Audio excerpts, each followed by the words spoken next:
नमस्कार दोस्तों। महत्वपूर्ण अभिक्रियाओं के क्रम में आज हम पढ़ेंगे महत्वपूर्ण अभिक्रियाओं का दूसरा भाग, जिसमें हम पढ़ेंगे HVZ अभिक्रिया। अब इसका हिंदी में नाम क्या है तो हेल या होल बोलहार्ड जेलिंस्की, होल बोलहार्ड जेलिंस्की अभिक्रिया। इसे हम संक्षेप में HVZ अभिक्रिया के नाम से भी जानते हैं। आइए देखते हैं इस अभिक्रिया में कैसे कौन समीकरण लिखते हैं, कौन सा यौगिक लेते हैं तो क्या उत्पाद बनता है। इसमें हम लेंगे CH3 CH2 COOH, अर्थात यहाँ पे हम लेंगे प्रोपेनोइक अम्ल को। इसे हम क्लोरीन से क्रिया करा देंगे तो बनेगा आपका, यहाँ पर जो बनेगा वो होगा आपका CH3 CHCl COOH। यहाँ पे Cl 2 बार है, यहाँ पे H 2 बार है, एक H बाहर चला गया तो एक H बचा है, और Cl 2 बार था, एक Cl यहाँ पे लगा तो एक Cl बचा है, अर्थात HCl बाहर चला गया। अब ये जो बना हुआ है उसको हम पुनः क्लोरीन से क्रिया कराएंगे। जब पुनः इसे हम क्लोरीन से क्रिया कराएंगे तो होगा कि आपका कि HCl बाहर जाएगा और बनेगा CH3CH, इस बार H यहाँ नहीं रहेगा, दोनों Cl चले जाएंगे, और उसके बाद COOH। तो पुनः सुनिए इसकी परिभाषा। जब हम प्रोपेनोइक अम्ल को क्लोरीन से क्रिया कराएंगे तो HCl बाहर चला जाएगा और जो बनेगा उसका नाम होगा मोनोक्लोरो प्रोपेनोइक अम्ल, मोनोक्लोरो प्रोपेनोइक अम्ल। उसके बाद जब उसे हम पुनः क्लोरीन से क्रिया कराएंगे जो बना हुआ है तो HCl हमारा फिर से बाहर चला जाएगा और बनेगा आपका डाइक्लोरो प्रोपेनोइक अम्ल। क्या बनेगा? डाइक्लोरो प्रोपेनोइक अम्ल। तो हमने इस अभिक्रिया को देखा। आइए हम देखते हैं इसी क्रम में अगली अभिक्रिया कौन सी है। वह है आपका हाइड्रोजनीकरण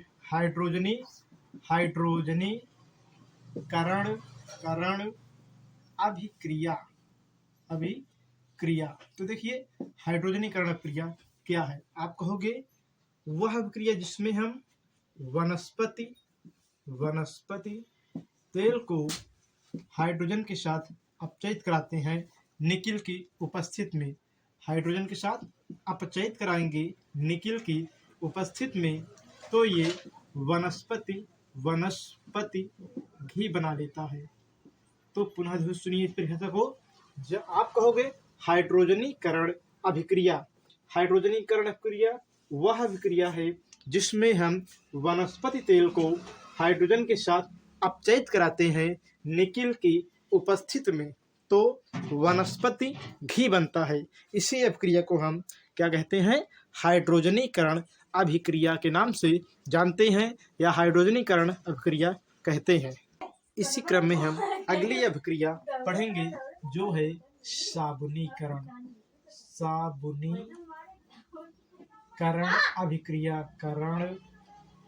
अभिक्रिया। साबुनीकरण अभिक्रिया। अब देखिए परिभाषा क्या होगी। जब हम वनस्पति तेल को या वसीय अम्ल को, वसीय अम्ल को, तो वसीय अम्ल का जो सूत्र होगा R, ऐसे लिखो COOR, उसके बाद यहाँ पर होगा CHCOR हो जाएगा, और यहाँ पे CH2COOR हो जाएगा। तो ये जो बना है ये क्या है? वसीय अम्ल है। क्या है? वसीय अम्ल है। जब हम वसीय अम्ल को क्षार मतलब चाहे NaOH हो चाहे KOH हो, KOH के साथ क्रिया कराएंगे तो इतनी चीज हमारा बाहर चला जाएगा, बाहर चली जाएगी। अब देखिए होगा क्या, जो बचा है वो है आपका CH2 यहाँ से है, OH यहाँ से है, ये हो गया CHOH हो गया, CH2 OH हो गया, ये इसका नाम है ग्लिसरॉल, ग्लिसरॉल ये हो गया। प्लस जो बनेगा CH3, यह 3 बार क्या है आपका R, देखिए R 3 बार है, फिर COO, ये जो बना है इसे हम क्या कहेंगे, साबुन कहेंगे, साबुन कहते हैं।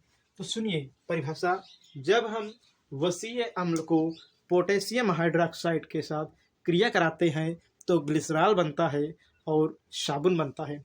उसी प्रकार हम चाहें तो दूसरा समीकरण देख सकते हैं, CH2COO, CH2COO R, CH3COO R और CH2COO R, और यहाँ पर NaOH क्या करेंगे, NaOH और NaOH। अब जब क्रिया कराएंगे तो ये इतना बाहर चला जाएगा और बनेगा CH2OH, CHOH और CH2OH प्लस 3RCOO Na। इसमें भी आप परिभाषा वही दोगे कि जब हम वसीय अम्ल को क्षार यानी सोडियम हाइड्रोक्साइड से क्रिया कराते हैं तो ग्लिसरॉल बनता है और साबुन बनता है। यहाँ पर जो पहला साबुन बना था उसमें पोटेशियम यौगिक था या क्षार था, और इसमें जो बना है दूसरा साबुन, यहाँ पर सोडियम क्षार के रूप में प्रयोग किया गया है। आइए देखते हैं अगला समीकरण। अगली अपक्रिया है फ्रीडल क्राफ्ट अपक्रिया, फ्रीडल क्राफ्ट अभिक्रिया, तो कौन सी अभिक्रिया है, फ्रीडल क्राफ्ट अभिक्रिया। इसमें कहोगे आप, जब हम बेंजीन को किससे क्रिया कराएंगे, हम कराएंगे क्रिया इसकी किसके साथ, तो यहाँ पे कराना है CH3 के साथ, अथवा आप यहाँ डायरेक्ट करा दो बेंजीन की क्रिया मेथिल क्लोराइड से। तो परिभाषा में कहोगे, जब हम बेंजीन को मेथिल क्लोराइड से क्रिया कराते हैं तो बनेगा टालून, क्या बनेगा, टालून बनेगा और HCl बाहर चला जाएगा। अथवा जब हम किसको, यहाँ पर दूसरा एरोमेटिक हाइड्रोकार्बन ले सकते हो, जैसे हम ले सकते हैं किसको, हम बेंजीन को ले सकते हैं और बेंजीन की क्रिया करा देंगे हम किससे, एसिटिल क्लोराइड से, CH3COCl। तो बेंजीन की क्रिया हम जब एसिटिल क्लोराइड से कराएंगे तब क्या बनेगा, एसिटोफिनॉन बनेगा। ये जो रचना बन रही है इसी का नाम है एसिटोफिनॉन प्लस HCl बाहर चला जाएगा। तो कहोगे आप कि फ्रीडल क्राफ्ट अभिक्रिया वह अभिक्रिया होती है जिसमें हम क्या करते हैं, जिसमें हम बेंजीन को मेथिल क्लोराइड के साथ क्रिया कराते हैं तब टालून बनता है, HCl बाहर जाता है।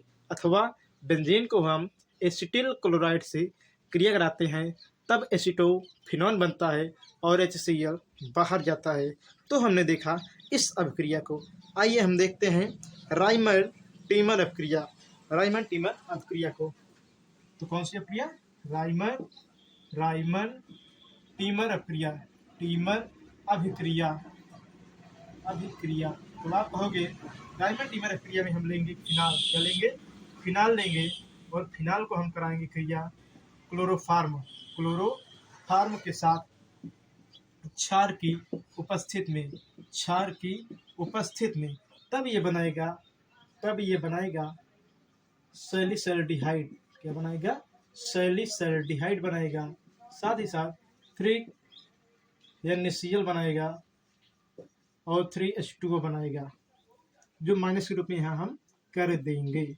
तो परिभाषा फिर सुन लीजिएगा, जब हम फिनाल की क्रिया क्लोरोफार्म से कराते हैं क्षार मतलब सोडियम हाइड्रोक्साइड की उपस्थित में, तब होता क्या है आपका कि सैलिसल्डिहाइड बनता है और सोडियम क्लोराइड बनता है तथा जल का अणु बनता है। इस अभिक्रिया को हम राइमन टीमर अभिक्रिया के नाम से जानते हैं। आइए हम देखते हैं अगली महत्वपूर्ण अभिक्रिया कौन सी है। तो अगली महत्वपूर्ण अभिक्रिया है एस्टरीकरण अभिक्रिया। कौन है, एस्टरीकरण अभिक्रिया। तो एस्टरीकरण अभिक्रिया में होगा क्या, देखिए यहाँ पे स्टरीकरण अभिक्रिया, अभिक्रिया, यहाँ पर हम अल्कोहल मतलब जैसे CH3CH2OH को हम एसिटिक अम्ल CH3COOH के साथ क्रिया करा देंगे तो होगा क्या, यहाँ से गर्म करेंगे तो जल का अणु बाहर जाएगा, जल का अणु बाहर चला जाएगा और बचेगा क्या, यहाँ पर CH3CH2 ये होगा। उसके बाद यहाँ से देखिए बचा क्या है, तो यहाँ से ये इतना OH बाहर गया है और यहाँ से H बाहर गया है। अब क्या होगा, COOCH3, ये इसका नाम क्या है, एस्टर है, क्या है, एस्टर है। तो परिभाषा में हम कहेंगे जब किसको, एथिल अल्कोहल को एसिटिक अम्ल से क्रिया कराते हैं तो जल का अणु बाहर चला जाता है और एस्टर प्राप्त होता है, एस्टर प्राप्त होता है। इसी अपक्रिया को हम एस्टरीकरण अपक्रिया के नाम से जानते हैं। अगली अपक्रिया हम देखेंगे निर्जलीकरण अपक्रिया, निर्जलीकरण अभिक्रिया, तो देखिए इस अपक्रिया में हम क्या करेंगे, लेंगे यहाँ पर एथिल अल्कोहल लेंगे और एथिल अल्कोहल को हम किसके साथ क्रिया कराएंगे, एथिल अल्कोहल को हम शांत सल्फ्यूरिक अम्ल के साथ क्रिया कराएंगे तो ये इतना भाग जल बना लेगा और एथिलीन गैस बनेगी, क्या बनेगी, एथिलीन गैस बनेगी। इसी अपक्रिया को हम निर्जलीकरण अभिक्रिया के नाम से जानते हैं। आप कहोगे निर्जलीकरण अपक्रिया में क्या होता है, जब हम अल्कोहल को गर्म करते हैं सांद्र सल्फ्यूरिक अम्ल की उपस्थिति में तब एथिलीन गैस बनती है और जल बाहर निकल जाता है। इस अपक्रिया को हम निर्जलीकरण अभिक्रिया के नाम से जानते हैं। अगली अपक्रिया है किण्वनीकरण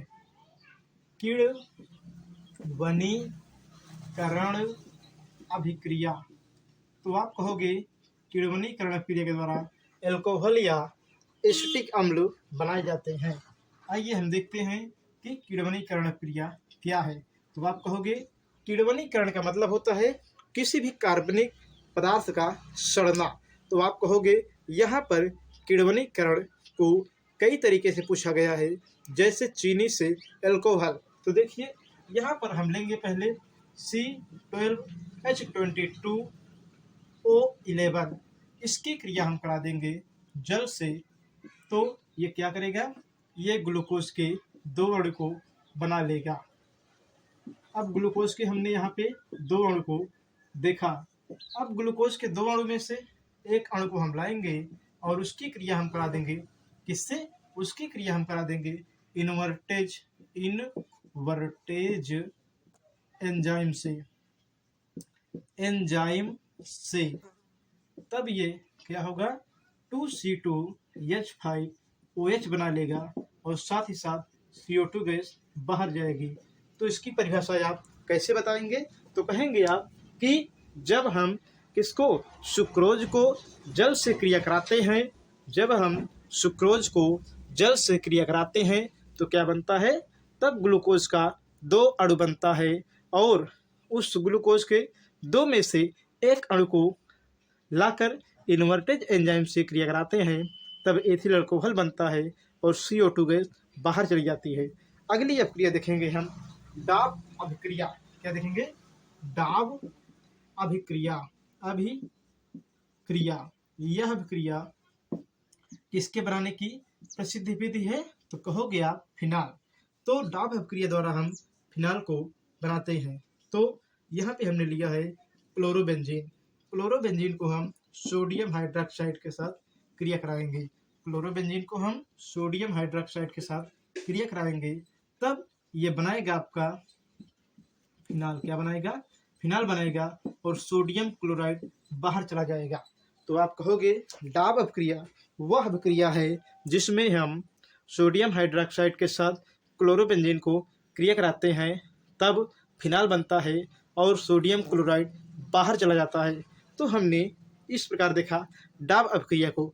आइए देखते हैं अगली महत्वपूर्ण अभिक्रिया। अब हम देखते हैं अगला महत्वपूर्ण अभिक्रिया, क्लेजन संघनन अभिक्रिया। इसमें होता क्या है कि हम इसमें एस्टर के दो अणु को, ये क्या है आपका CH3 COO C2H5 एस्टर है, उसी प्रकार CH3 मतलब ये CH3 है, COO है, C2H5 है, अर्थात एस्टर के दो अणु को हम आपस में क्रिया कराते हैं या संघनित कराते हैं।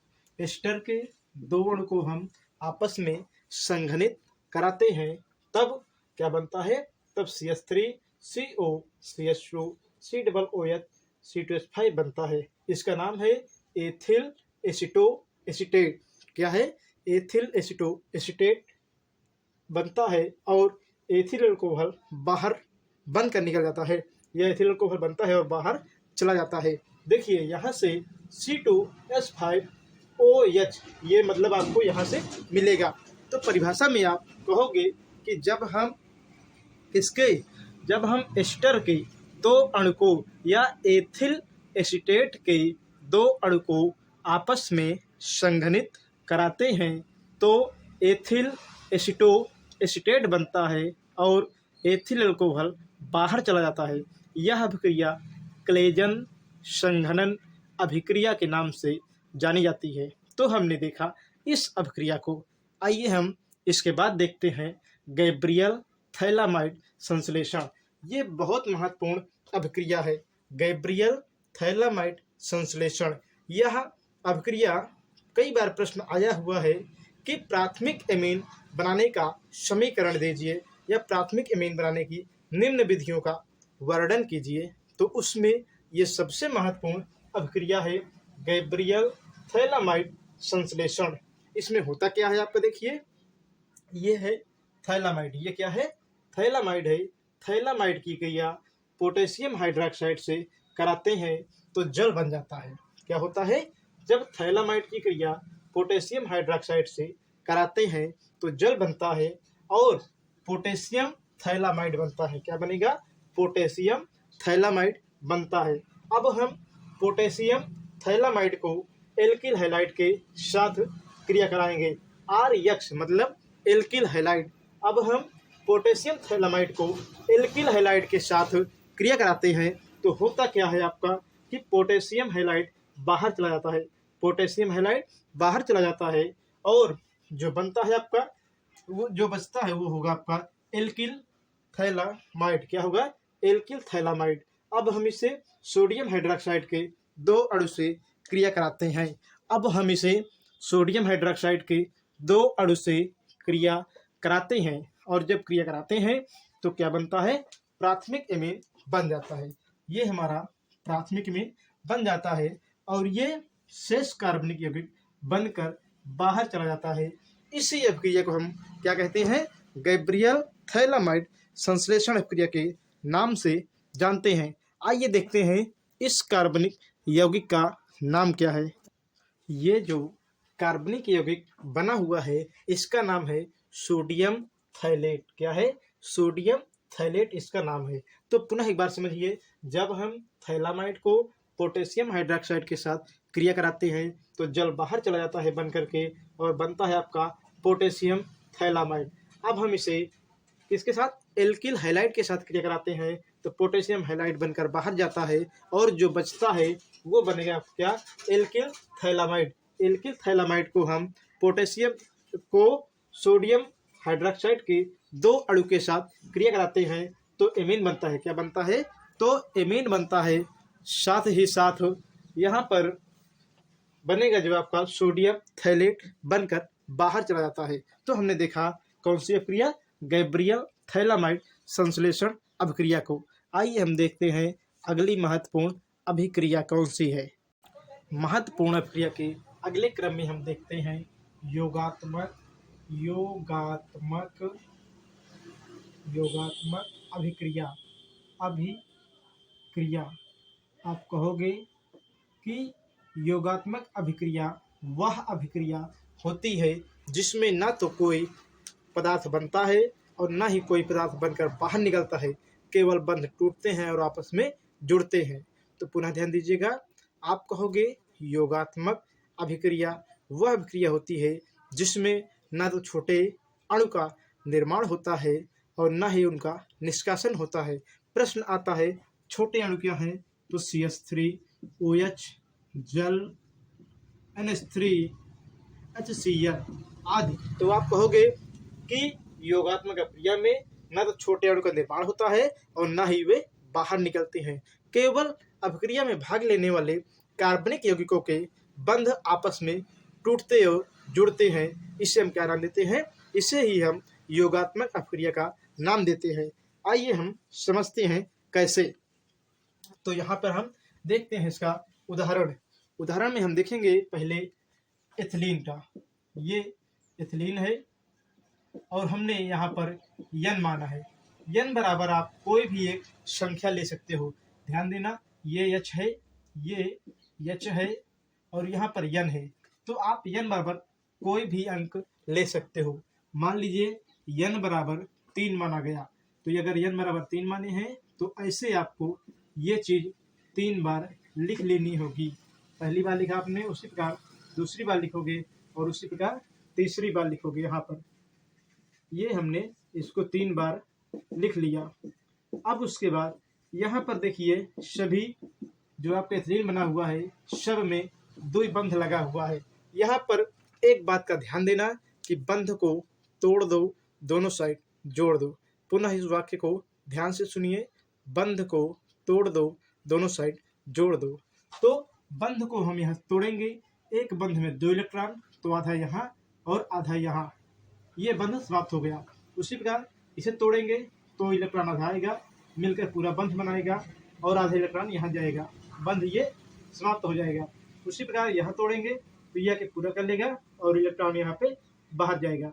तो हमने इस बात को देखा कि जब हमने देखा कि एथिलीन में जो उसके बीच में 2 बंध बना हुआ था, उसमें से हमने एक बंध को तोड़ दिया, दोनों साइड जोड़ दिया, तो एक बृहद रचना इस प्रकार मिला हमें। इसका क्या नाम है, इसी रचना का नाम है आपका पॉलीथीन। क्या है, पॉलीथीन। और यह अभिक्रिया क्या कहलाती है, योगात्मक अभिक्रिया कहलाती है। तो आप कहोगे योगात्मक अभिक्रिया वह अभिक्रिया होती है जिसमें किसी कार्बनिक यौगिक में छोटे अथवा अन्य प्रकार के अणु का निर्माण नहीं होता है, लेकिन उसके बीच में जो बंध होते हैं वही बंध टूटते हैं और आपस में जुड़ते हैं, जैसे पॉलीथीन का बनना। दूसरी अभिक्रिया है आपकी संघनन अभिक्रिया। संघनन अभिक्रिया। तो प्रश्न उठता है कि संघनन अभिक्रिया क्या है। आप कहोगे संघनन अभिक्रिया वह अभिक्रिया है जिसमें किसी छोटे अणु का निर्माण होता है, साथ ही साथ बंध टूटता है और आपस में जुड़ता है। जैसे आइए हम समझते हैं। यहाँ पे हमारे पास है एथिलीन ग्लाइकॉल। ये क्या है, एथिलीन ग्लाइकॉल का सूत्र है। अब एथिलीन ग्लाइकॉल को हम किससे क्रिया कराएंगे, तो एथिलीन ग्लाइकॉल को टरथेलिक अम्ल से क्रिया कराएंगे। इसके साथ टरथेलिक अम्ल, तो ये है टरथेलिक अम्ल का सूत्र। टरथेलिक अम्ल का सूत्र इस समय हम लिख रहे हैं। तो देखिए ये है आपका एथिलीन ग्लाइकॉल और ये है टरथेलिक अम्ल। तो सुनिए आप, जब हम एथिलीन ग्लाइकॉल को टरथेलिक अम्ल के साथ क्रिया कराते हैं तो डेक्रान या टेरिलीन बनेगा, जिसका सूत्र क्या होगा। देखिए यहाँ से ये जो है आपका H बाहर जाएगा तो ऑक्सीजन बचेगा ऐसे, उसके बाद CH2 और उसके बाद यहाँ से होगा कि आपका कि O, उसके बाद C डबल बंध के साथ ऑक्सीजन और उसके बाद ये टेरथेलिक अम्ल का जो सूत्र है उसे हम लिखेंगे COO, यहाँ पे ऑक्सीजन के साथ बंध लगेगा, इसी का नाम है डेक्रॉन या टेरिलीन। लीन, इसी का नाम है डेक्रोन या टेरिलीन प्लस H2O HOH का भी निर्माण यहाँ पर होता है। तो परिभाषा में आप कहोगे कि जब हम एथिलीन ग्लाइकॉल के दो अणु को या एक अणु को टरथेलिक अम्ल के साथ क्रिया कराते हैं, क्योंकि इस सब क्रिया में केवल एक अणु लिया गया है। तो एथिलीन ग्लाइकॉल ये हो गया, टेरिथेलिक अम्ल ये हो गया, क्रिया कराते हैं तो डेक्रान या टेरिलीन बनता है। साथ ही साथ पानी का दो अणु बाहर जाता है। इस अभिक्रिया को हम क्या कहते हैं? संघनन अभिक्रिया कहते हैं। तो हमने देखा संघनन अभिक्रिया के बारे में। आइए हम अगली अभिक्रिया देखते हैं, क्लोरोनीकरण अभिक्रिया। महत्वपूर्ण अभिक्रियाओं के क्रम में हम देखेंगे लास्ट अभिक्रिया क्लोरोनीकरण अभिक्रिया। देखिए क्लोरोनीकरण अभिक्रिया, क्लोरोनीकरण अभिक्रिया। अब इसमें होगा क्या? जैसे देखिए यहाँ पे पहले हम लेंगे मेथेन को क्लोरीन से क्रिया कराएंगे, सूर्य के प्रकाश की उपस्थिति में HNO है। अब ये बनाएगा आपका CH3Cl प्लस HCl बाहर जाएगा। तो पहले पद में हम कहेंगे कि मेथेन को हमने क्लोरीन से क्रिया करा दिया, सूर्य के प्रकाश की उपस्थिति में HNO है, ध्यान देना HNO है, ये बनाया गया है। HNO मतलब सूर्य के प्रकाश की उपस्थिति में, तब मेथिल क्लोराइड बनेगा, HCl बाहर जाएगा। अब हम मेथिल क्लोराइड को पुनः क्लोरीन से क्रिया कराते हैं सूर्य के प्रकाश की उपस्थिति में, तो होगा क्या कि बनेगा CH2Cl2 बनेगा, HCl बाहर चला जाएगा। अब हम CH2Cl2 को पुनः क्लोरीन से क्रिया कराएंगे सूर्य के प्रकाश की उपस्थिति में, तो CHCl3 बनेगा, HCl बाहर जाएगा। अब लास्ट स्टेप में CHCl3 को हम क्लोरीन से क्रिया कराएंगे सूर्य के प्रकाश की उपस्थिति में, तो क्या बनेगा? CCl4 बनेगा, HCl बाहर जाएगा। इस अभिक्रिया को हम क्लोरोनीकरण अभिक्रिया के नाम से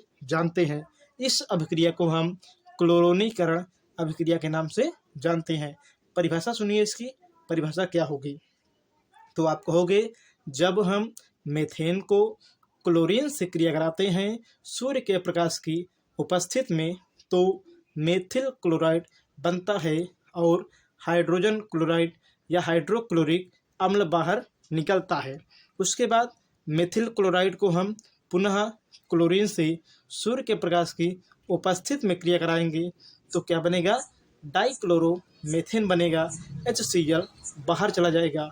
तीसरे स्टेप में हम डाइक्लोरोमेथेन को पुनः क्लोरीन से क्रिया कराएंगे सूर्य के प्रकाश की उपस्थिति में, तब यहाँ पे बनेगा क्लोरोफार्म, HCl बाहर चला जाएगा। उसी प्रकार हम देखेंगे लास्ट स्टेप में क्लोरोफार्म को सूर्य के प्रकाश की उपस्थिति में क्लोरीन से क्रिया कराते हैं, तब बनेगा पायरीन और HCl बाहर चला जाता है। इस प्रकार हमने देखा क्लोरोनीकरण अभिक्रिया का समीकरण। तो आज की क्रिया यहीं तक। अगले भाग में हम पढ़ेंगे कि और कौन कौन सी महत्वपूर्ण अभिक्रियाएं हैं। दोस्तों, अगर आप इस वीडियो को देख लेंगे तो ये वीडियो आपकी केवल यूपी बोर्ड परीक्षा नहीं, अन्य प्रकार की भी परीक्षाओं में भरपूर मदद करेगी। जय हिंद, जय भारत।